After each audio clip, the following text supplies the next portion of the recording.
चले लगाए। अस्सलाम वालेकुम। दुरूद शरीफ पढ़ लो।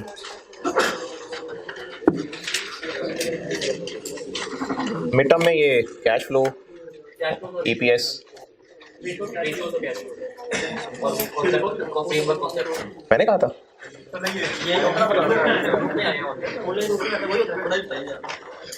हाँ नहीं यार, अरे नहीं नहीं, वो तो वैसे टेस्ट होगा जो मिड टर्म 2 है उसकी बात कर। नहीं नहीं, टीए ने मोंगियां मारी हैं। कैश फ्लो है, ईपीएस है, क्या क्या लिखा हुआ? ईपीएस नहीं लिखा हुआ? नहीं नहीं, ईपीएस है, EPS.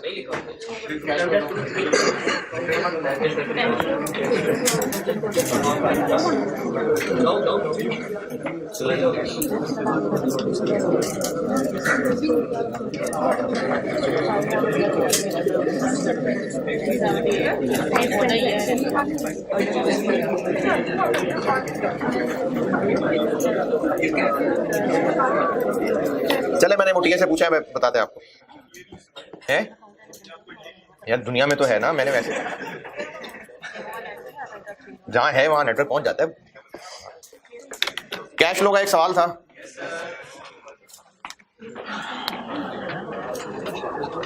Question 9, retain earnings, PBT निकालना पड़ेगा क्योंकि इनकम स्टेटमेंट तो है नहीं। अच्छा, इसमें एक ही मेन ट्रिक एक ही है इसमें, अगर वो क्लिक कर जाए तो फिर बाकी भी सब ऐसे ही होगा। इसमें आपको अब 2 बैलेंस शीट्स नहीं दी हुई, अदरवाइज कैश फ्लो के सवाल में 2 बैलेंस शीट्स चाहिए होती हैं, लेकिन बैलेंस शीट्स नहीं दी। जूनियर अकाउंटेंट ने पता नहीं क्या कर करके उसने कैश फ्लो बनाया है और आपको वो ठीक करना है। रिटेन अर्निंग्स के बारे में क्या लिखा हुआ? अच्छा, इंक्रीज का क्या मतलब है कि सीडी ज्यादा है। रिटेन अर्निंग कितने से इंक्रीज है? 13। तो इंक्रीज मतलब सीडी ज्यादा है ना।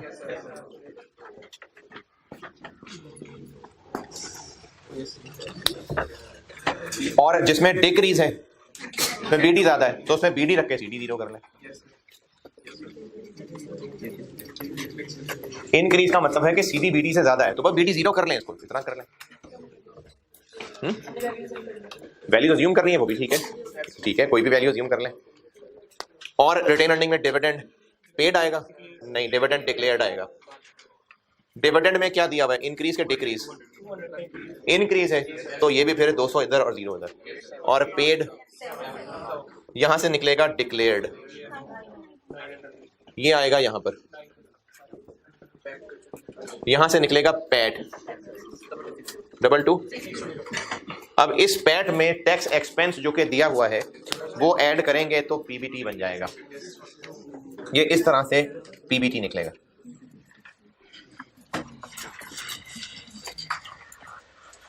हाँ जी, जिन्होंने भी सवाल किया है पीबीटी में कोई और एतराज?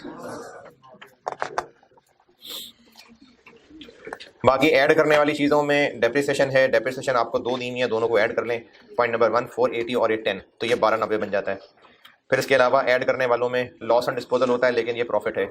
फिर उसके अलावा बैड डेट एक्सपेंस होता है, तो वो जो बैड डेट एक्सपेंस है आप 2 तरीके, दोनों में से जो मर्जी कर लें। एक तरीका आपको बताया था कि बैड डेट क्या हुआ,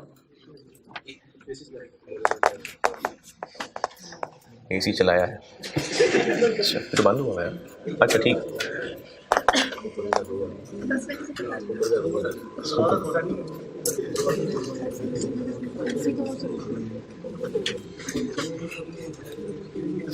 बैड डेट 2 तरीके आपको बताए थे, अब बार बार तो बता दिया, उसमें अब आप जो मर्जी कर लें। इसके सोल्यूशन में बहरहाल नेट वाला तरीका किया हुआ है जी, दूसरा तरीका कर लें। अब इस दूसरे तरीके में आपको बैड डेट इंक्रीज बताए हैं, यानी प्रोविजन का सीडी इतना रख लें, कितना 140, बीडी कोई नहीं है, राइट ऑफ पता नहीं, तो यही है जो बैड डेट एक्सपेंस होगा। क्या नेगेटिव पॉजिटिव कहाँ से आया? कहाँ पर?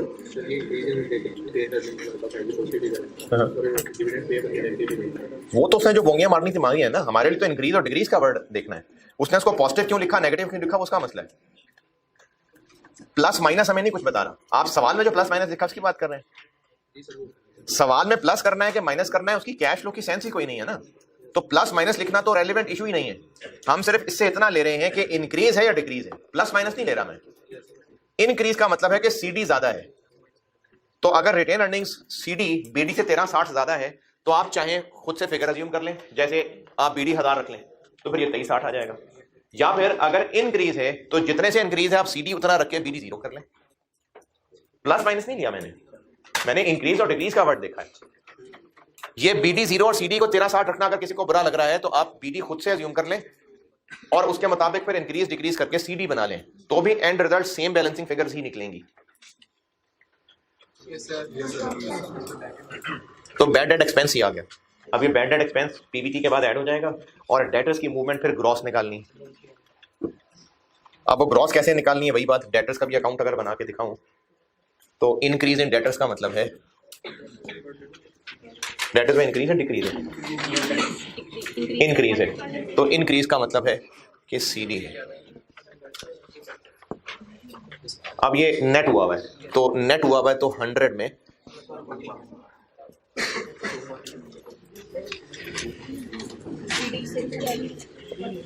सॉरी मैंने वो प्रोविजन के चक्कर में लिख दिया ये ऐसे। तो अगर डेटर्स ग्रॉस करके लिखने हैं तो ये तरीका है। राइट ऑफ है नहीं, 240 इंक्रीज है तो डेटर्स की इंक्रीज 240 आ जाएगी और बैड डेट 140 ऐड हो जाएगा। ऐसे कर लें, या अगर नेट 100 चलाना तो नेट 100 चला लें।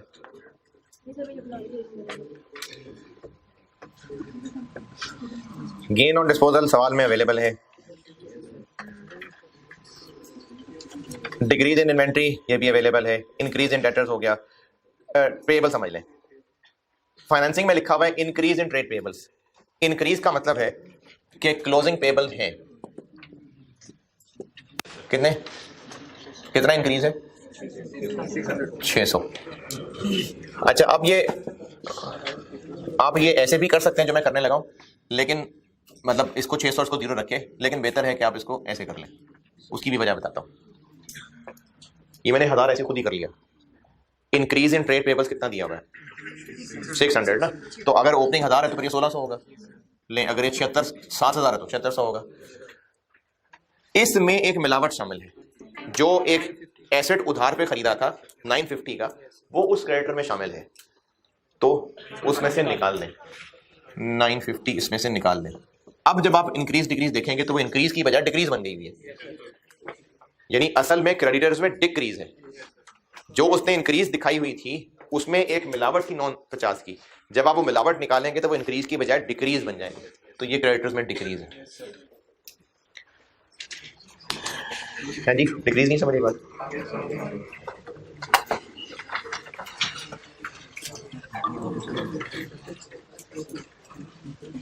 अच्छा जी, और पीपी में मसला होगा।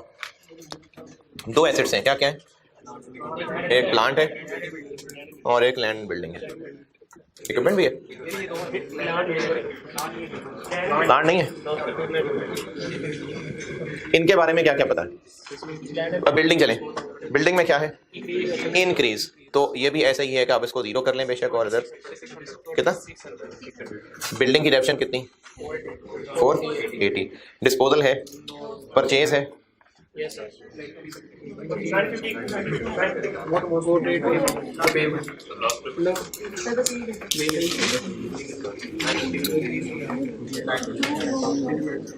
अच्छा ठीक है। तो इससे एडिशन कितनी आएगी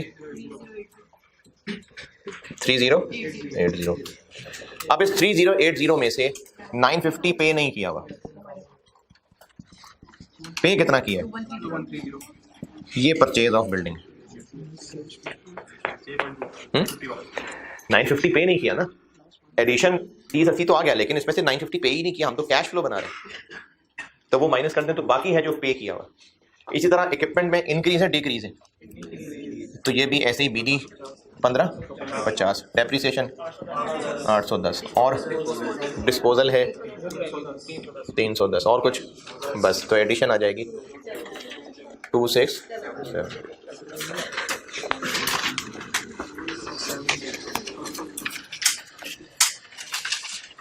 और इसमें आपने कुछ पूछना है तो बताएं। हाँ जी, क्या हुआ? हाँ ठीक है, दोनों ठीक है, वैसे फाइनेंसिंग में रख लें तो बेहतर है। नहीं, आप फाइनेंसिंग में रख लें, ये तो मैंने आई के पर सूचना नहीं छापा हुआ, आप वो उसमें रख लें फाइनेंसिंग में, बल्कि नहीं आई के पर नहीं छापा हुआ, ठीक है फाइनेंसिंग में रख लें आप इसको।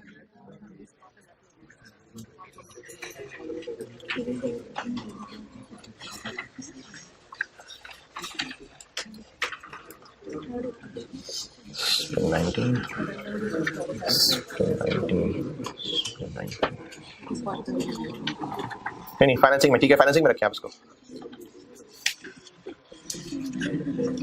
और इस सवाल में कोई सवाल? कुछ नहीं।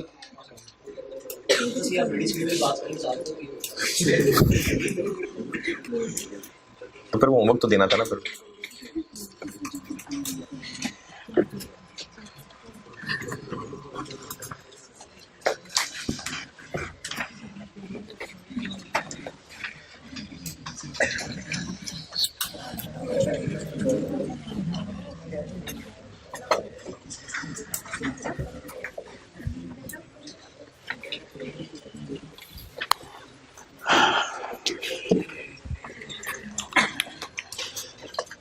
रेक्टिफिकेशन ऑफ एरर्स या करेक्शन ऑफ एरर्स भी कह सकते हैं उसको। आई कैप की बुक की बात करें तो चैप्टर 2।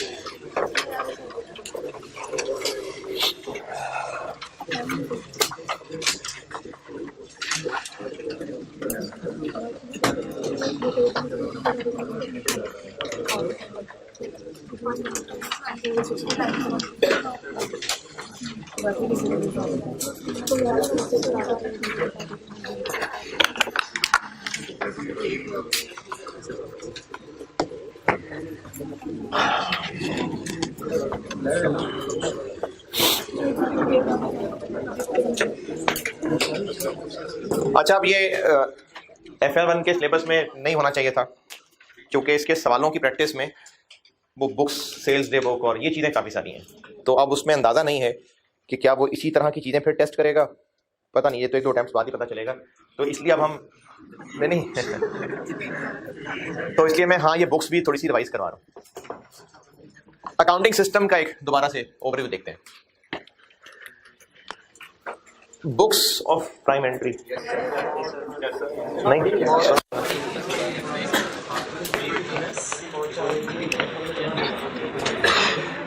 अकाउंटिंग सिस्टम में एक जर्नल कह लेता हूं, बल्कि पहले में एक स्टेप होता है जर्नल। इसमें क्या कर रहे होते हैं, इसमें ट्रांजैक्शंस को रिकॉर्ड कर रहे होते हैं, और फिर जो इसमें ट्रांजैक्शंस रिकॉर्ड हो जाती हैं वो जो अकाउंट इस्तेमाल हुआ होता है, जैसे परचेजेस डेबिट, कैश क्रेडिट, तो परचेजेस का एक अकाउंट है, कैश का एक अकाउंट है, rent debit, rent payable credit, rent का एक अकाउंट है, रेंट पेएबल का एक अकाउंट है।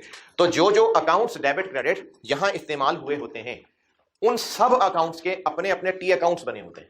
जैसे अगर जर्नल के अंदर एंट्री हुई है डेटर डेबिट और सेल्स क्रेडिट, तो लेजर के अंदर एक पूरा पेज डेटर का अलग से बना हुआ है, सेल्स का एक पूरा पेज अलग से बना हुआ है, और इस एंट्री ने जो यहां रिकॉर्ड हुई है उसने फिर पोस्ट होना है जाके अपनी रेलिवेंट जगह पर।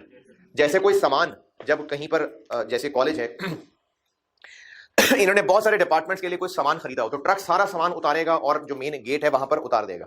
अब वहां से सारा सामान रेलिवेंट कमरों में जाके रख दिया जाएगा, तो जो सारा सामान वहां गेट पे उतारा जा रहा है वो है। उसके बाद सामान जो अकाउंट्स डिपार्टमेंट का सामान है वो वहां चला जाएगा, जो टीए डिपार्टमेंट का सामान है वहां चला जाएगा, जो मार्केटिंग डिपार्टमेंट का वहां रख देंगे, स्टेशनरी है, वॉशरूम का सामान है, और स्टोर का सामान है, कैंटीन का सामान है। तो ये सारा का सारा सामान जो भी बिजनेस में एंटर हो रहा है ये उतर दरवाजे पे रहा है, ये वो है। अब दरवाजे पे सारा सामान उतरने के बाद अपने रेलेवेंट डिपार्टमेंट्स में फिर चला जाता है, तो रिकॉर्ड करने के बाद अगला काम होता है लेजर में पोस्टिंग करना। ये सारा काम, ये वाला पूरा साल चलता रहता है। ये काम पूरा साल चलता रहता है, पूरा साल ट्रांजैक्शंस रिकॉर्ड हो रही हैं और अपने रेलेवेंट टी अकाउंट्स में पोस्ट हो रही हैं। जब साल हो जाता है एंड, जब ईयर एंड होता है, तो इन कमरों में जो जो इनकी ट्रांजैक्शन संभाल के रखी हुई थी उनका एक एंड रिजल्ट निकाला जाता है। वो एंड रिजल्ट इस टी अकाउंट की शक्ल में अगर देखें तो या तो इसका डेबिट बैलेंस आ रहा होता है या क्रेडिट बैलेंस आ रहा होता है। फिर यहां से बैलेंसेस चले जाते हैं ट्रायल बैलेंस में। ये काम कब हो रहा है? ईयर एंड पे। और ट्रायल बैलेंस से बैलेंसेस आगे फिर फाइनेंशियल स्टेटमेंट्स में चले जाते हैं। ये जो रेक्टिफिकेशन ऑफ एरर्स का चैप्टर है, इस चैप्टर को करते हुए हम यहां खड़े हुए हैं, यानी साल एंड हो गया हुआ है, ट्रायल बैलेंस बन गया हुआ है और कुछ सवालों में यहां खड़े हुए हैं, यानी फाइनेंशियल स्टेटमेंट्स भी बन गई हुई हैं, लेकिन अभी ड्राफ्ट है। अभी अकाउंटेंट को जो समझ आ रही थी उसने वो बनाई है। या तो बाद सवालों में हम यहां खड़े होंगे, बाद सवालों में यहां खड़े होंगे बहरहाल ईयर एंड के ऊपर। और इस चैप्टर के बाद जो असल में ऑफिशियली आपके सिलेबस में होना चाहिए था, जो FAR 2 से आया है, IAS 8, ये उसी की समझने तैयारी है। एक IAS है जो FAR 2 से आपके सिलेबस में शिफ्ट हुआ है, IAS 8 एरर्स, तो ये उसी की तैयारी के लिए ये चैप्टर शायद उन्होंने सिलेबस में डाला होगा। तो अभी हम यहां खड़े हैं या यहां है, बहरहाल ईयर एंड पे। या तो किसी सवाल में भी ट्रायल बैलेंस जस्ट बना होगा, फिर कुछ और करना होगा स्टूडेंट ने, या फिर फाइनेंशियल स्टेटमेंट्स बन चुकी होंगी और फिर स्टूडेंट ने ये काम करना होगा। हुआ क्या है? हुआ ये है कि ट्रायल बैलेंस बना के या फाइनेंशियल स्टेटमेंट्स बना के किसी सीनियर ने जब इसको रिव्यू किया तो पता चला कि एरर्स हो गए हुए हैं। अब उन एरर्स को करना है ठीक। तो अकाउंटिंग में एरर ठीक करने का तरीका ये नहीं होता कि डेटर्स में यहां पर सेल्स लिखते हुए 40 लिख दिया था, असल में 4 लिखना था। अच्छा 4 लिखना था, लोग कोई नहीं। अकाउंटिंग में ऐसे एरर ठीक नहीं होते। अकाउंटिंग में एरर ठीक करने के लिए, चूंकि एरर यहां मौजूद हैं, तो फिर उनकी कैंसिलेशन के लिए और एंट्री सिस्टम में छोड़ी जाएंगी। जैसे अगर यहां पर गलती से 40 लिख दिया है डेबिट, आना सिर्फ 4 था, तो उस 40 को मिटा के 4 नहीं कर सकते। सिस्टम में चूंकि 40,000 का एक डेबिट चला गया हुआ है, तो हमें इस 40 को 4 बनाना है, तो हमें 36,000 का एक क्रेडिट सिस्टम में इन करना पड़ेगा। इस एंट्री को रेक्टिफाइंग एंट्री कहते हैं। तो रेक्टिफिकेशन ऑफ एरर्स में हम लोग यहां कहीं मौजूद हैं, या तो अभी जस्ट ट्रायल बना है या चलो फाइनेंशियल स्टेटमेंट भी बन गई हैं। बल्कि मैं बार बार इस बात को नहीं कहता, तो अभी हम ट्रायल तक ही रह लेते हैं कि अभी हम ट्रायल तक पहुंचे हैं और कुछ एरर्स पता चले हैं। आपका एज ए स्टूडेंट एरर्स ढूंढना आपका काम नहीं है। आपको एरर्स ढूंढ के आपका काम यह है कि उनकी रेक्टिफाइंग एंट्रीज कैसे करनी है। जब आप रेक्टिफाइंग एंट्रीज कर करके चीते हो जाएंगे, प्रैक्टिस हो जाएगी, तो आप डायरेक्टली रेक्टिफाइंग एंट्री भी कर सकते हैं। लेकिन शुरू में एटलीस्ट प्रैक्टिस के लिए आपको जो तरीका सिखा रहा हूं, सारे मतलब यही तरीका सिखाया जाता है, वो ये कि आपको मैं 3 एंट्रीज का एक तरीका सिखा रहा हूं। ये शुरू में आप बेशक लिख के करें, जब इसमें आप एक्सपर्ट होना शुरू हो जाएं, शायद आ ही जाएगा होगा, तो फिर आप ये काम जबानी भी कर सकते हैं। रेक्टिफिकेशन ऑफ एरर्स करने के लिए मैं आपको एक 3 स्टेप चीज सिखा रहा हूं। इस सब्जेक्ट का कॉन्टेक्स्ट समझ आ गया हम कहां खड़े हैं? हम ईयर एंड पे खड़े हैं, ट्रायल बैलेंस बन चुका हुआ है, एरर्स पता चल गए हैं और उन एरर्स को ठीक करने के लिए ये मिटाने वाला तरीका ठीक नहीं है। हमें जो जो कुछ सिस्टम में एंटर हो चुका है उसको ठीक करने के लिए उसी की कोई वैक्सीनेशन सिस्टम में एंटर करनी पड़ेगी। उस वायरस को निकाल नहीं सकते, उसकी कोई और वैक्सीनेशन सिस्टम में डालनी पड़ेगी। तो उस वैक्सीनेशन को हम कहते हैं rectification entry, rectifying entry. Rectification करने के मैं आपको 3 स्टेप सिखा रहा हूं। आपको ट्रांजैक्शन नहीं, आपको एरर पढ़ने के बाद एक एंट्री सोचनी पड़ेगी कि जो इस वक्त अंग्रेजी लिखी है असल में हुआ क्या था। इसको मैं कह देता हूं करेक्ट एंट्री।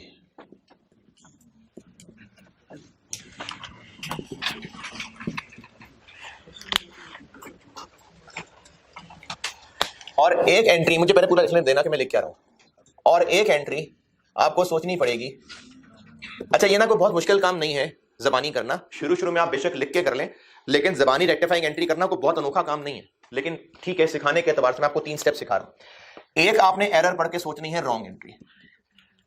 ये रॉन्ग एंट्री वो है, मुझे पहले पूरा बनाने दीजिएगा। रॉन्ग एंट्री वो है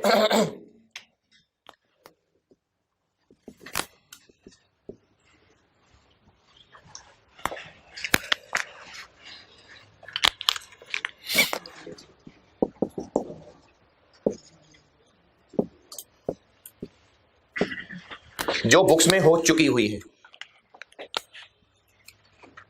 करेक्ट एंट्री वो है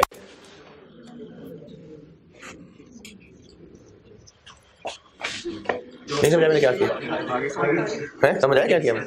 क्या ये आपने सोचा है कि ये होना चाहिए था? कभी नहीं सुना कि वो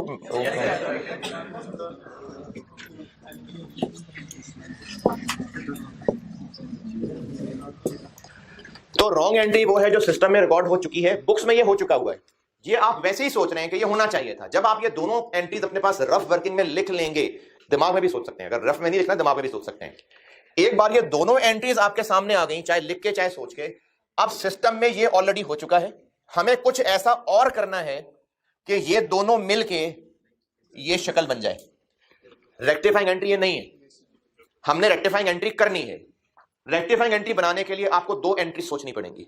जो एंट्री एक्चुअली हो गई ये आपको उसकी अंग्रेजी पढ़ के पता चलेगा, और जो एंट्री उस ट्रांजेक्शन की होनी चाहिए थी ये आपको उसकी अंग्रेजी में पहचानना पड़ेगा कि ट्रांजेक्शन असल में क्या हो रही है।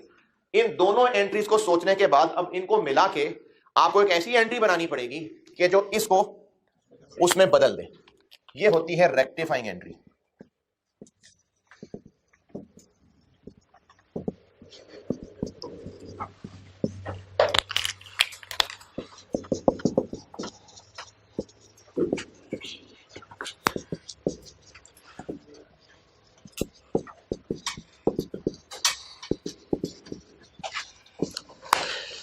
यानी बुक्स में दो एंट्रीज होंगी, एक जो हो चुकी है और एक जो आप अब करेंगे। और ये ऐसी जादुई एंट्री होगी जो इस गलती को करेक्ट में कन्वर्ट कर देगी।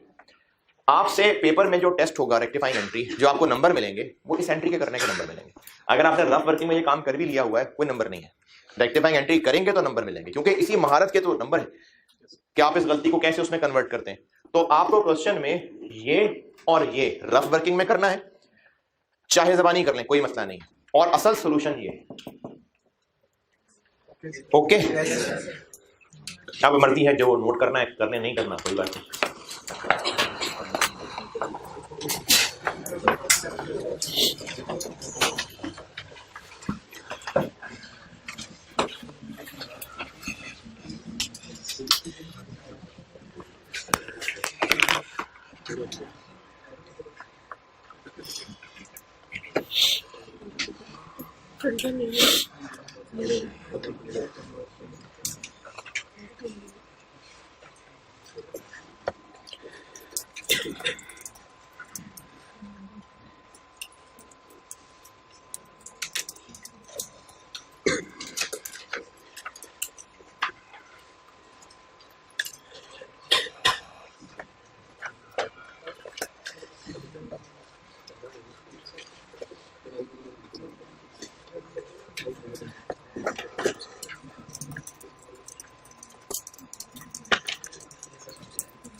सवाल लिखें।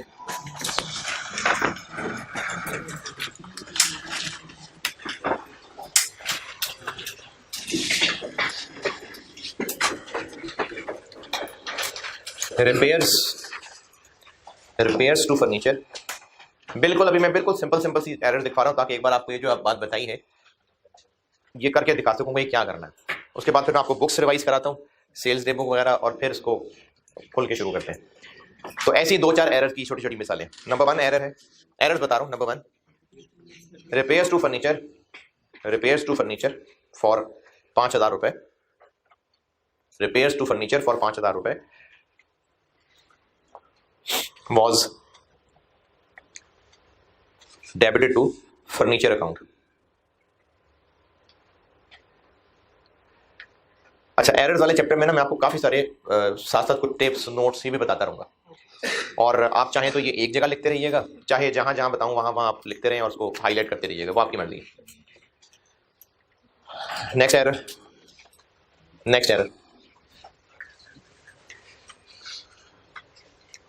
Cash sales of rupees 10,000 were recorded as credit sales.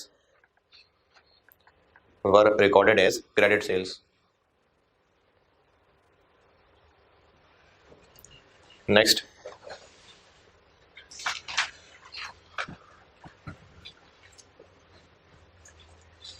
payment to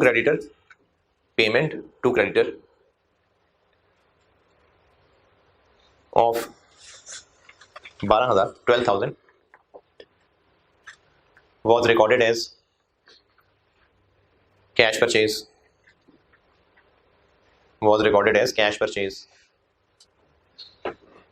Next, credit sale return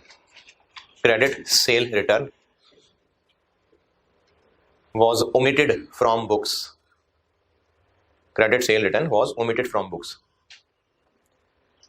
चल, काफी रेक्टिफाइंग एंट्रीज बनाते हैं, इनकी रिक्वायर्ड है, इनकी रेक्टिफाइंग एंट्रीज। पहला, अमाउंट नहीं बताई, अब वो सर बुक्स में नहीं लिखी ना तो अमाउंट नहीं बताई। अमाउंट है जी इसकी 8,000 कर लें, चले 8,000, आखिरी वाले की अमाउंट 8,000। पहला एरर क्या है, फर्नीचर रिपेयर कराया था तो वो फर्नीचर में ही डेबिट कर दिया। असल में ट्रांजैक्शन क्या है, रिपेयर्स डेबिट और कैश या पेबल क्रेडिट, कितना 5,000 हो क्या गया, फर्नीचर डेबिट 5,000, ये हो गया, ये होना चाहिए था, कैश क्रेडिट होना चाहिए था, हो गया ठीक है।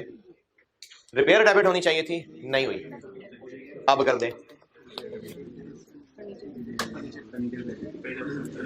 फर्नीचर डेबिट हो गया, नहीं होना चाहिए था, रिवर्स कर। ये रेक्टिफाइंग एंट्री, रॉन्ग एंट्री, ये करेक्ट एंट्री, दोनों चाहे जबानी सोच लें चाहे रफ में कहीं लिख लें। एक बार सामने एंट्रीज आ गई तो जो होना चाहिए था नहीं हुआ, अब कर दें, और जो नहीं होना चाहिए था वो रिवर्स कर दें। फर्नीचर डेबिट हो गया, नहीं होना चाहिए था, फर्नीचर रिवर्स। रिपेयर्स डेबिट होनी चाहिए थी, नहीं हुई, अब डेबिट कर लें। दूसरी एंट्री, कैश सेल्स थी असल में, क्रेडिट सेल रिकॉर्ड कर ली। असल में क्या है, कैश डेबिट सेल्स क्रेडिट, कितनी 10, जबकि रॉन्ग क्या हो गया, क्रेडिट सेल रिकॉर्ड कर ली, मतलब डेटर डेबिट कर लिया और सेल्स क्रेडिट होनी चाहिए थी, हो गई ठीक है। कैश डेबिट होना चाहिए था, नहीं हुआ, अब कर लें। डेटर बेकार में डेबिट कर दिया, नहीं होना चाहिए था, तो रिवर्स कर दें।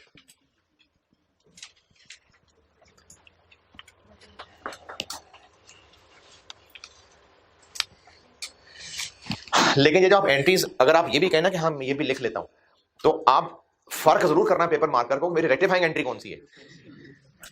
यानी अगर आप एंट्रीज ही लिखे जाएंगे तो वो उनमें से कैसे ढूंढेगा रेक्टिफाइंग कौन सी है, तो इसको आप किसी और कागज पे करें। पेपर में भी इवन के तो जो पूरी पेपर आपको मिलता है उसमें आखिरी पेज पे कहीं कर लें, क्योंकि उसी आंसर में आप कहीं करेंगे तो फिर आपसे फर्क नहीं रहना कि कौन सी रेक्टिफाइंग एंट्री है और कौन सी करेक्ट एंट्री है और कौन सी रॉन्ग एंट्री है। तो इसलिए आप कहीं किसी और पेज पे एंड पे जाके ये बेशक काम कर लें, सोल्यूशन में रेक्टिफाइंग एंट्रीज लिखें। कुछ लोग ये काम करते हैं कि यहां पर करेक्ट, रॉन्ग और रेक्टिफाइंग, ये हेडिंग्स दी, करेक्ट एंट्री यहां कर लेंगे, रॉन्ग यहां कर लेंगे, रेक्टिफाइंग यहां कर लेंगे। तो इसमें फिर क्या होता है कि एंट्री करते करते आपकी हदें जो है ना वो पार हो जाती हैं। आप कैश डेबिट करते करते यहां पहुंच जाते हैं, क्रेडिट करते करते यहां पहुंच जाते हैं, ये बाउंड्री नहीं रख पाएंगे। लाइन लगा लेंगे, उन लाइन में भी अगर आप नहीं लाइन की हिफाजत कर पाए तो फिर मुश्किल हो जाएगी बात। तो इसलिए आप अगर इसको रेक्टिफाइंग सोल्यूशन ही में लिखें तो ज्यादा सेफ है, बाकी काम आप रफ वर्किंग में करें। तीसरी क्या है जी? क्रेडिटर को, अच्छा अब इसको ना जबानी भी सोचने की कोशिश करते हैं। क्रेडिटर को पैसे दिए जबकि रिकॉर्ड क्या हो गया? कैश परचेज रिकॉर्ड होगी। क्या ख्याल है कैश की गलती है? नहीं, क्रेडिटर को पैसे दिए, क्रेडिटर डेबिट होना चाहिए था। कैश परचेज रिकॉर्ड कर ली तो परचेजेस डेबिट कर ली, तो परचेजेस डेबिट नहीं होनी चाहिए थी, निकाल दें। क्रेडिटर डेबिट होने चाहिए थे, अब कर दें 12। जबानी नहीं समझ आया, कोई बात नहीं, रबर के में लिख लें। पेमेंट की थी, क्रेडिटर डेबिट और कैश क्रेडिट होना चाहिए था। गलती से इसको कैश परचेज रिकॉर्ड कर लिया, यानी परचेज डेबिट करके कैश क्रेडिट कर दिया। ये गलत किया, रिवर्स कर दें। ये होना चाहिए था, नहीं किया, अब कर दें। नंबर 4, क्रेडिट सेल रिटर्न थी, एंट्री नहीं की तो कर दें cell return debit, debtor credit. ये होती है रेक्टिफाइंग एंट्रीज।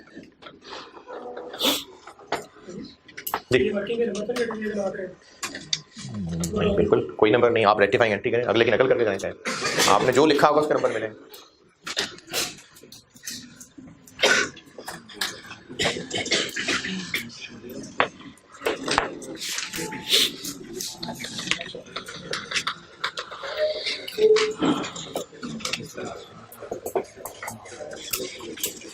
इन रेक्टिफाइंग एंट्रीज में कोई मुश्किल परेशानी, जरा सी भी कंफ्यूजन?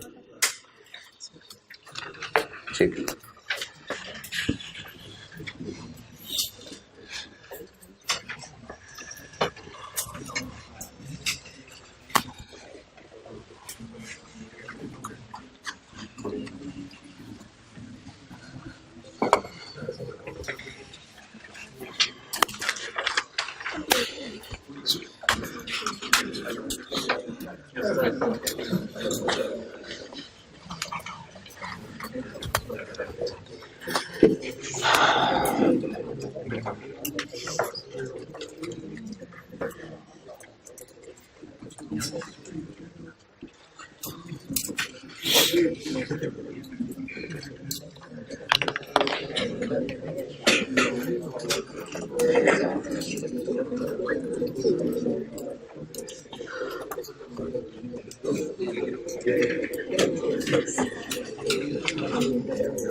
बुक्स की थोड़ी सी रिवीजन बताता हूं।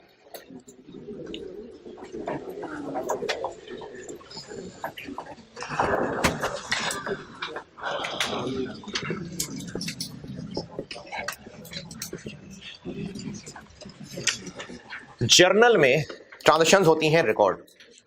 अच्छा, ऐसे बिजनेसेस जहां पर ट्रांजैक्शंस हो रही हैं बहुत ज्यादा, जैसे अगर छोटा सा बिजनेस है और जो चीजें खरीद रहे हैं वो कुछ ज्यादा तो है नहीं, तो जो भी चीजें जहां भी खरीदनी होंगी दरवाजे पे, गेट पे ही वो सामान डिलीवर कर जाएगा, फिर वहीं से ऑफिस बॉय उठा के जिस डिपार्टमेंट में लेके जाना है वहीं पर हो जाएंगे।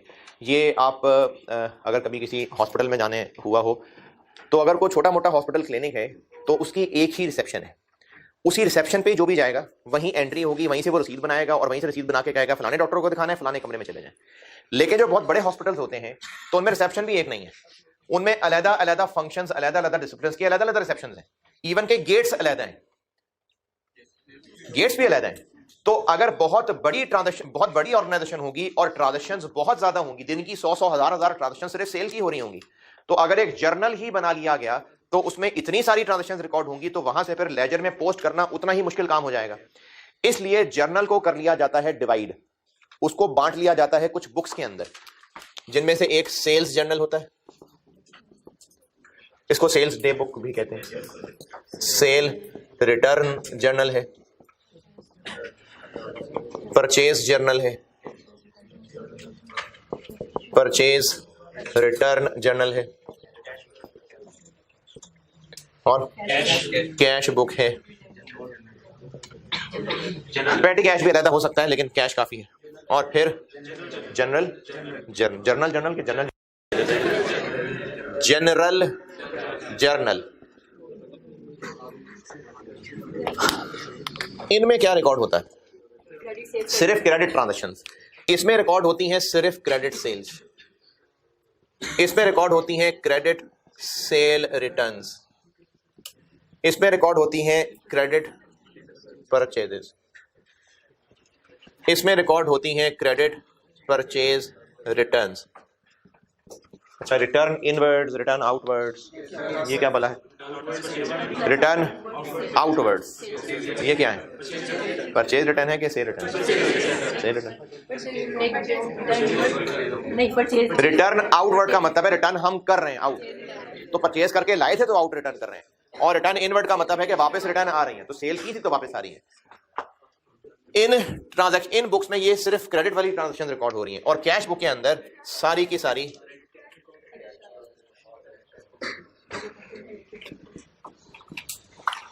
यानी डेटर से मिलने वाला पैसा कहां रिकॉर्ड होगा? तो डेटर से मिल रहा है तो यहां नहीं होगा। पैसा आ रहा है तो यहां रिकॉर्ड होगा। कैश सेल्स कैश बुक में, credit purchase return purchase return journal में, स्टेशनरी खरीदी है क्रेडिट में खरीदी है। डिपेंड करता है कि बिजनेस के क्या मेन चीजें खरीदी जाती हैं उधार पे। अगर सिर्फ गुड्स ही खरीदी जाती हैं तो सिर्फ ये गुड्स के लिए होता है। अगर डिफरेंट चीजें भी नॉर्मली उधार पे खरीदी जाती हैं तो फिर वो यहां पर आता है। लेकिन खैर ये इतना टेक्निकल मसला FR1 लेवल पे नहीं है, ये तो मैं सिर्फ थोड़ी सी रिवाइज करा रहा हूं, पूरी डिटेल में थोड़ी पढ़ा रहा हूं। ये 4 बुक्स हैं क्रेडिट ट्रांजैक्शन वाली, और जो भी कैश रिसीव पेमेंट्स हैं या बैंक रिसीव पेमेंट्स हैं वो जहां रिकॉर्ड होती हैं। तो ये क्या है? जो कोई इनमें नहीं है, जैसे बैड डेट राइट ऑफ कहां करें? वो फिर यहां पर करेंगे। तो बाकी जो एंट्रीज बच जाती हैं, डेप्रिसिएशन की एंट्री है, राइट ऑफ की एंट्री है, वो यहां पर होती हैं। For example depreciation, bad debt, revaluation. नहीं, डिस्पोजल भी यहाँ हो सकता है भाई, पैसे हैं। तो वो ट्रांजैक्शंस जो यहां नहीं है वो सब यहां है। अच्छा, इनमें से पहले मैं इन चारों के बारे में एक बात बताता हूं।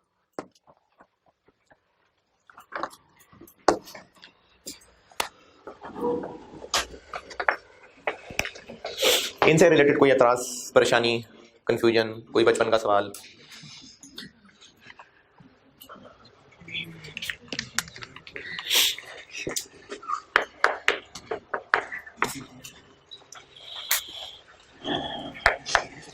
जल्दी जल्दी लिखें, लिखने की स्पीड तेज करें।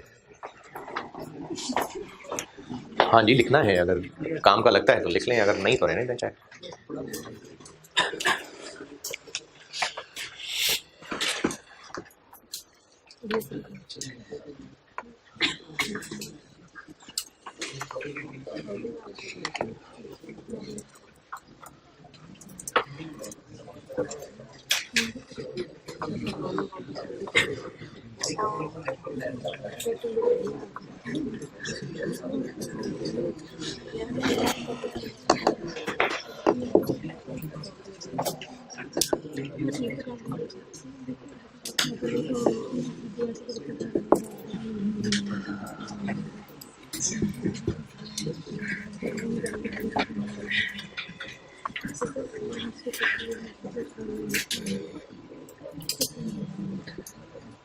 मिड टर्म का सिलेबस वो अमेंडेड का मैसेज चला गया, तो IAS 33 कैश फ्लोज और conceptual framework.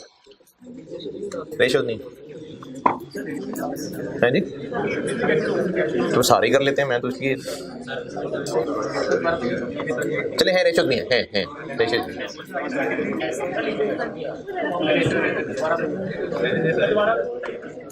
IAS 33 cash flow और ये जो कैपिटल मेंटेनेंस था।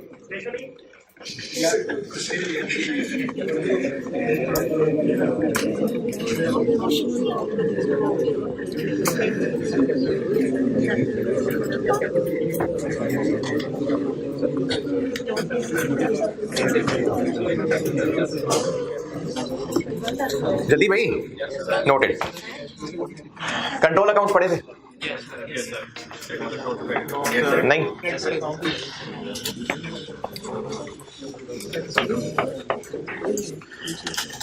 चलें थोड़ा सा कंट्रोल अकाउंट का भी कॉन्सेप्ट देता हूं। अच्छा, मैं इन चारों के हवाले से ये चार एक बात समझाने लगा हूं, लेकिन मैं वो बात समझा सेल्स को सामने रख के रहाऊंगा। आप खुद ही उसको इस पे भी अप्लाइड समझिएगा।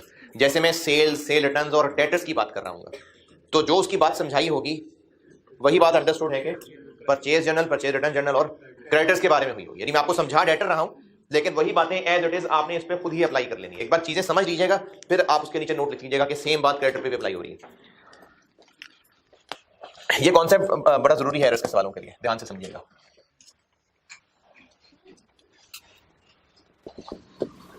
कंट्रोल अकाउंट इज पार्ट, बल्कि ऐसे कह लेता हूं, इज मेंटेन। अच्छा, मैं बताने क्या लगा हूं आपको ना, इन चारों से रिलेटेड एक जरूरी बात समझा रहा हूं जो एरर्स में काम आएगी। सवालों को किस तरह से रेक्टिफाई करना है उसमें बहुत जरूरी होगा ये पहचानना। अगर कंट्रोल अकाउंट मेंटेन होते हैं तो मैं आपको एक सिस्टम समझाने लगा हूं। अगर कंट्रोल अकाउंट मेंटेन होते हैं तो कुछ इस तरह से होता है कि बुक्स, ये मैं डेटर की मिसाल लेके बता रहा हूं, ठीक है। Books of prime entry, ledger, trial, financial statement, ये मेन सिस्टम है। और इस सिस्टम से बाहर कुछ सब्सिडरी लेजर्स भी होते हैं। ये इस सिस्टम से बाहर है, अलग चीज है। अकाउंटिंग सिस्टम ये है, books, ledger, trial, financial statements.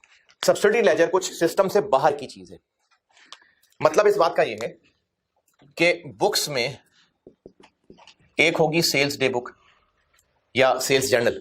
Sales day book sales journal है, उसमें क्या होगा, उसमें रुपीस, डेट, कस्टमर का नाम और बाकी लवाजमात भी होते हैं, इनवॉइस नंबर और ये सब। होता क्या है, सेल्स डे बुक में क्रेडिट सेल्स रिकॉर्ड होती जाती है। जैसे मिसाल के तौर पे कस्टमर ए को हमने 10,000 रुपए की चीजें बेची, कस्टमर बी को हमने इसी दिन 5,000 की चीजें बेची, कस्टमर सी को हमने इसी दिन 6,000 की चीजें बेची। चलो 3 काफी हैं। इसी तरह से cell returns day book,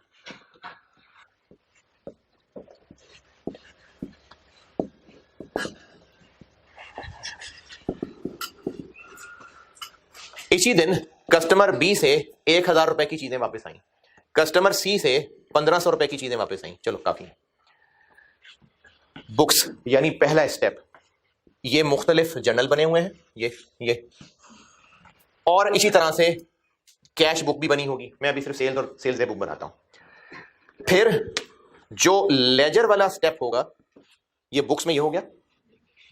laser वाले स्टेप में क्या होगा कि इन ट्रांजैक्शंस ने डेटर अकाउंट में पोस्ट होना था और सेल्स अकाउंट में पोस्ट होना था।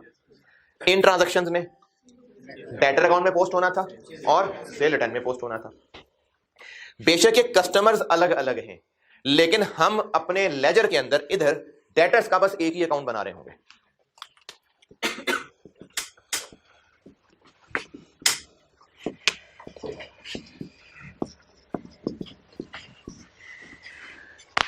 इस ट्रांजैक्शन की भी क्या एंट्री होनी थी, debtor debit sales credit, debtor debit sales credit, debtor debit sales credit, sale return debit, debtor credit, sale return debit, debtor credit.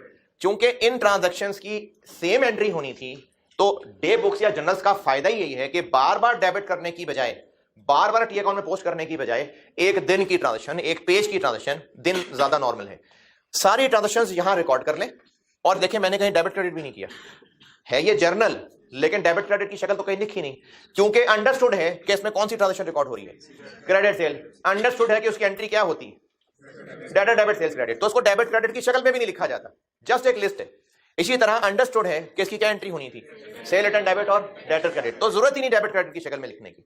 तो बुक्स के अंदर रिकॉर्डिंग हुई, जब उसको लेजर में पोस्ट करना है तो हर ट्रांजैक्शन अलग अलग पोस्ट करने की बजाय उस दिन का टोटल एक ही बार पोस्ट कर दिया जाता है। यही 21,000 यहां और यही 21,000 यहां। यही 2500 यहां और यही 2500 यहां। क्या फायदा हुआ इससे? सेम एंट्री होनी थी, बार बार एंट्री करने की बजाय एक ही बार लिस्ट में इनवॉइसेस लिखी और डे एंड पे उस दिन की सारी फिगर्स ऐड करके एक ही बार डेटर डेबिट, एक ही बार सेल्स क्रेडिट, एक ही बार डेटर क्रेडिट, एक ही बार सेल रिटर्न्स डेबिट। चूंकि ये एक ही अकाउंट है, सारे कस्टमर्स की ट्रांजैक्शंस इसी में रिकॉर्डेड है, इसको कहते हैं डेटर्स कंट्रोल अकाउंट। लेजर में डेटर्स का एक ही अकाउंट है जो सारे कस्टमर्स की ट्रांजैक्शन समा गई इसमें, इसको कंट्रोल अकाउंट कहते हैं। इसी में ट्रांजैक्शन रिकॉर्ड होंगी तो इसी का कोई ना कोई सीडी बैलेंस भी आ रहा होगा, इसी का कोई ना कोई बीडी बैलेंस भी आ रहा होगा। ये काम सारा साल इस तरह से पोस्टिंग चलती रहती है। बुक्स पेज टोटल किए, पेज टोटल भी हो सकता है, डे टोटल भी हो सकता है, डे टोटल ज्यादा बेहतर है। उस दिन की सारी ट्रांजैक्शन सेल वाली इस पेज से ऐड की और फिर डेटर और सेल्स के अकाउंट में पोस्ट कर दी। और डेटर मतलब डेटर ABC नहीं, बस डेटर, तो इसको कहते हैं कंट्रोल अकाउंट। लेकिन इस अकाउंट को देख के ये कैसे पता चलेगा कि किससे कितने पैसे लेने हैं? अब बाजार में जाके तो आवाज नहीं लगाएंगे हमने कितने जिससे पैसे लेने दे दे आके, हमें पता होना चाहिए ना किससे कितने पैसे लेने। तो फिर इनके इंडिविजुअल अकाउंट भी तो बनाने पड़ेंगे। अकाउंटिंग सिस्टम में ऐसे ही है, हमने इस अकाउंटिंग सिस्टम से हट के एक और लेजर बनाया होगा और उसमें A-B-C सारे कस्टमर्स अलग अलग अकाउंट खोले होंगे। यानी यहां पर जो ट्रांजैक्शंस लिखी हुई थी वो हम इनके अपने अपने अकाउंट में भी लिखेंगे।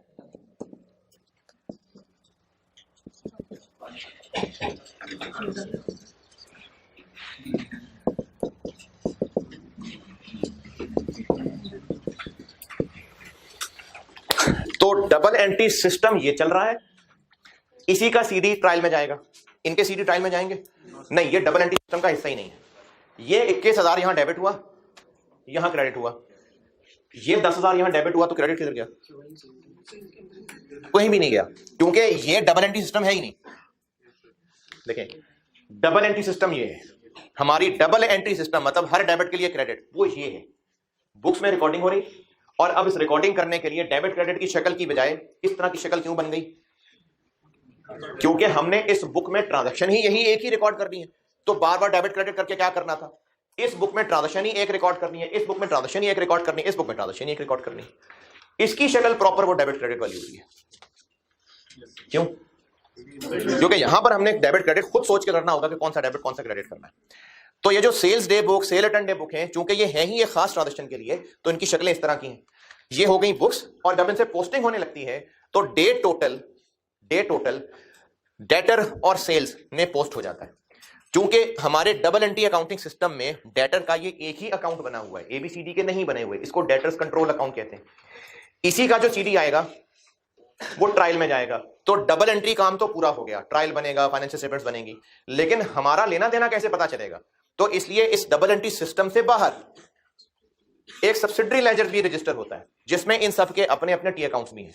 लेकिन इसके अंदर अगर यहां डेबिट आया है तो क्रेडिट किसी और अकाउंट में जा रहा होगा? नहीं, इस बुक में मकसद सिर्फ इन कस्टमर्स के टी अकाउंट लाना था बस। इन सबके भी फिर सेपरेट CD बैलेंस आ रहे होंगे।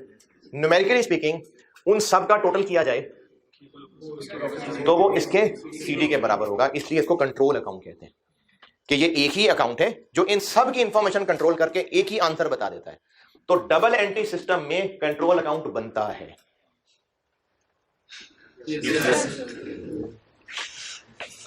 इसके बारे में आप जरूर इसको नोट कर लें तो अच्छा है। और ये मेरे साथ उर्दू बताइए, ये भी जरूर लिखिएगा कि डबल एंट्री सिस्टम में लेजर में डेटर्स अकाउंट है बस, कंट्रोल अकाउंट, इंडिविजुअल डेटर्स नहीं, बस डेटर्स का कंबाइंड एक ही अकाउंट है। बुक्स का टोटल, उसी टोटल को डेटर में पोस्ट कर रहे हैं। खैर ये नोट करेंगे तो ये भी नजर आ रहा होगा, उसी टोटल को यहां पोस्ट कर रहे हैं, उसी टोटल को यहां पोस्ट कर रहे हैं। लेकिन सेल्स लेजर इस डबल एंट्री सिस्टम से अलहदा कोई रजिस्टर है जहां पर सिर्फ इन कस्टमर्स के अकाउंट बनाना मकसद था। ये इस अकाउंटिंग सिस्टम से बाहर है, ये नोट कर लें।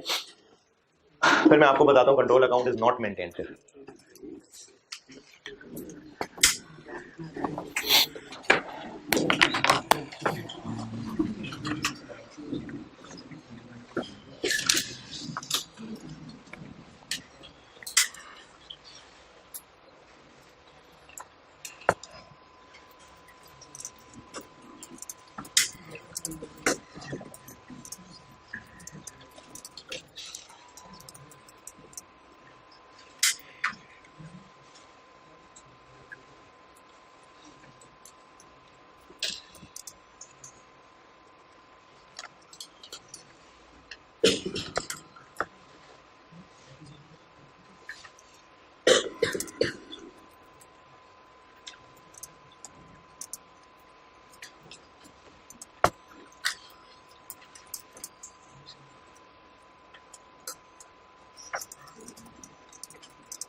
अच्छा, ये ना फालतू बात नहीं है, ये बहुत इंपॉर्टेंट है एरर्स पॉइंट ऑफ व्यू से, इसलिए इसको नोट जरूर करें,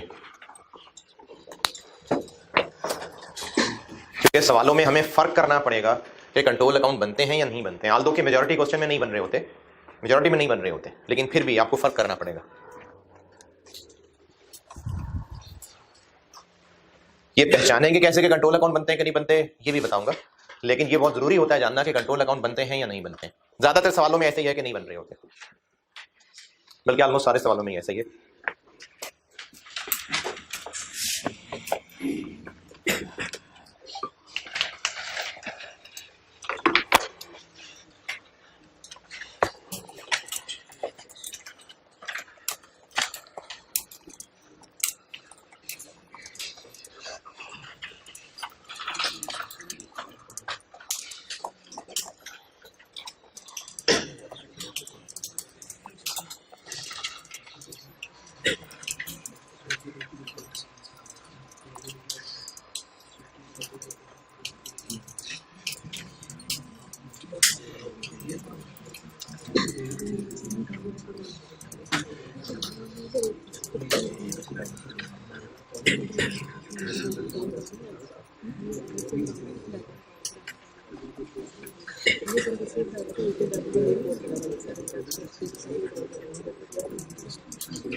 नोटेड?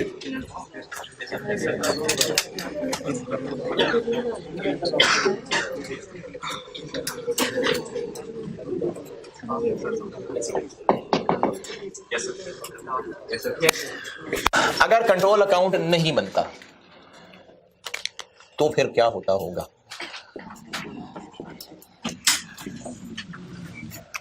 अगर कंट्रोल अकाउंट नहीं बनता तो फिर इस तरह का एक डेटर अकाउंट भी नहीं होता, फिर सिंगल डेटर अकाउंट नहीं होता, कंट्रोल अकाउंट बन जो नहीं रहा। फिर क्या होता है? फिर ये होता है कि अब ये सिस्टम का हिस्सा बन गया। सब्सिडरी लेजर कह भी सकते हैं, नहीं भी कह सकते। अब ये सिस्टम का हिस्सा बन गया, अब ये सारा कुछ सिस्टम में शामिल हो गया। अब ये भी सिस्टम का हिस्सा है। यानी होगा क्या कि ये 10,000 बुक में रिकॉर्ड हो गया, अब यहां से ही पोस्ट होते हुए वो यहां जाएगा और इसका क्रेडिट सेल्स में आएगा। ये 5,000 पोस्ट होगा तो वो यहां आके पोस्ट होगा और उसका क्रेडिट सेल में आएगा। ये 6,000 यहां आकर पोस्ट होगा और उसका क्रेडिट, तो चूंकि सबका एक ही बार सेल में क्रेडिट जाना था तो अलग अलग करने की बजाय ऐसा करते हैं, टोटल यहां कर देते हैं। तो अब सेल्स डे बुक का टोटल जरूर होगा। अच्छा, पहले वाले में देखिए आपने नोट किया हो तो वही टोटल डेटर्स में डेबिट हो रहा है, वही टोटल सेल्स में क्रेडिट हो रहा है। तो अगर टोटल करने में कोई गलती हुई तो दोनों जगह अफेक्ट करेगी ना। अब क्या हो रहा है, इंडिविजुअल वहां पोस्ट हो रहा है और कॉलम टोटल यहां पोस्ट हो रहा है। तो अगर कोई टोटल करने में गलती हुई तो फिर सिर्फ सेल्स अकाउंट में गलती होगी। तो अगर कंट्रोल अकाउंट नहीं बनता, अब ये सारे इंडिविजुअल कस्टमर्स हमारे डबल एंट्री सिस्टम का हिस्सा बन गए। अब यहां से जब पोस्टिंग होगी तो अब ये पूरा डेबिट क्रेडिट वहां पोस्ट होना सिस्टम का हिस्सा बन गया। अब वहां डेबिट हो रहा है तो यहां क्रेडिट हो रहा है। अब अगर ट्रायल बैलेंस में डेटर का बैलेंस जाना होगा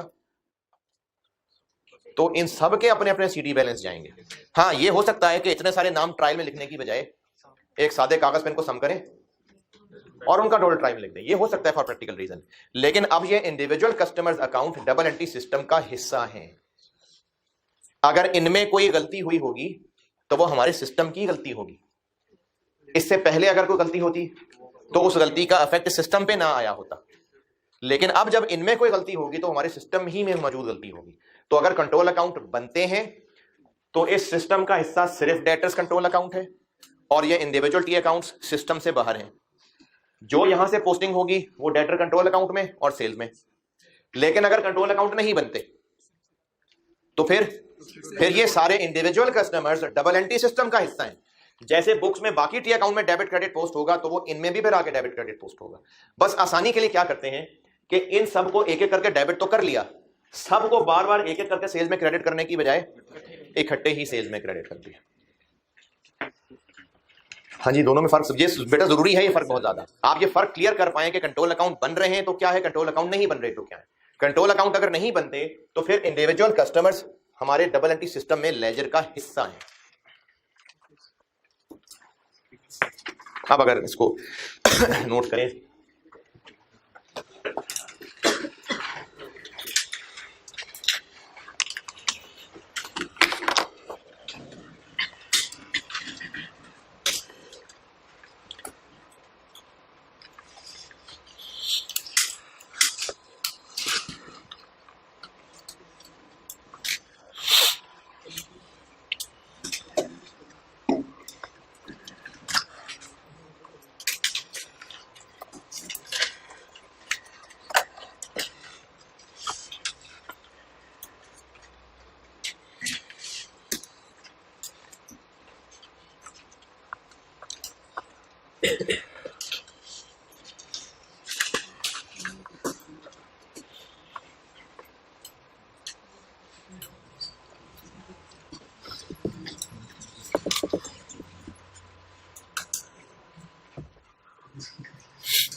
जी नहीं, वो अलहदा एक रजिस्टर जिसमें ये टी अकाउंट्स होते हैं उसको सब्सिडरी लेजर कहते हैं, उसको सेल्स लेजर भी कहते हैं।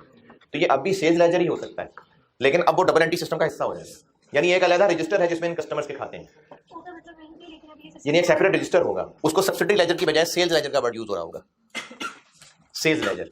इस रजिस्टर जिसमें सारे टी अकाउंट बने होते हैं उसको सेल्स लेजर कहते हैं। लेकिन अब ये सारे टी अकाउंट्स इस डबल एंट्री सिस्टम का हिस्सा हैं।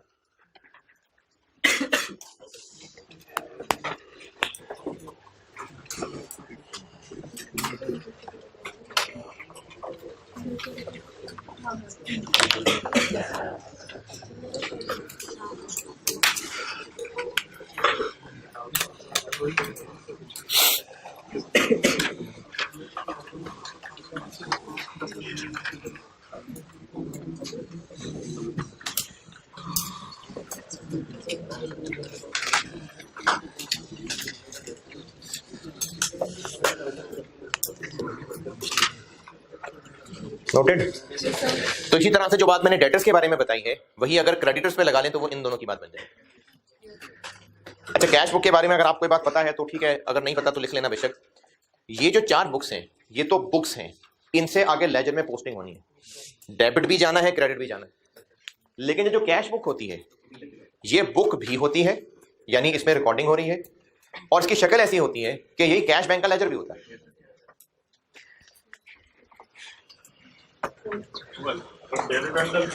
क्या जी? बनेगी ना यार, ये बन तो रही है, ये बनी हुई है ना cell return book. Control account तो उस डेटर का था, वो उड़ा दिया मैंने, एरो लगा के नहीं दिखाई। ये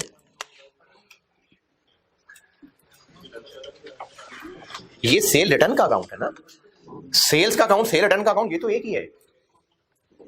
अलग-अलग यहां नहीं अलग अलग आने, ये इधर जाने अलग। ये देखें ये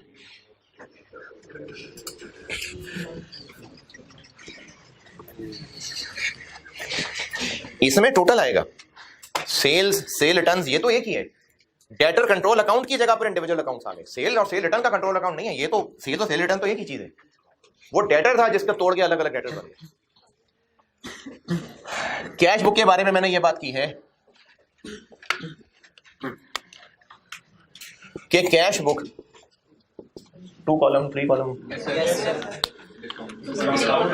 डिस्काउंट का कॉलम होता है। ये जो कैश बुक है ये रिसीव्ड साइड है और ये पेमेंट साइड है। अब ये बुक ऑफ प्राइम एंट्री भी है, इसमें रिकॉर्डिंग भी होनी है। लेट्स से कि इसमें कैश सेल हुई है, अब ये बुक है तो इसमें रिकॉर्डिंग हुई। टी अकाउंट में पोस्टिंग होगी तो कहां? कैश डेबिट, और तो सेल्स में तो ये क्रेडिट चला जाएगा, कैश का डेबिट ये ऑलरेडी है। ये जो कैश बुक है ये बुक भी है रिकॉर्डिंग करने के लिए, और जब पोस्टिंग करने लगे तो डेबिट क्रेडिट दोनों नहीं निकलेंगे, यहां से एक निकलेगा। देखें इस बुक से डेबिट भी जा रहा है, क्रेडिट भी जा रहा है। ये बुक है, इसमें रिकॉर्डिंग हो रही है, लेकिन जब टी अकाउंट में पोस्ट करना होगा तो कैश बुक जो है वो एक्चुअली कैश का टी अकाउंट भी है, यहां डेबिट ऑलरेडी है, बस सिर्फ ये सेल्स में है जो क्रेडिट होना है। तो जो कैश बुक होती है वो बुक ऑफ प्राइम एंट्री भी होती है और वही कैश और बैंक का टी अकाउंट भी होता है। कैश को बैंक का दोनों बैंक का कैश तो समझ आती है।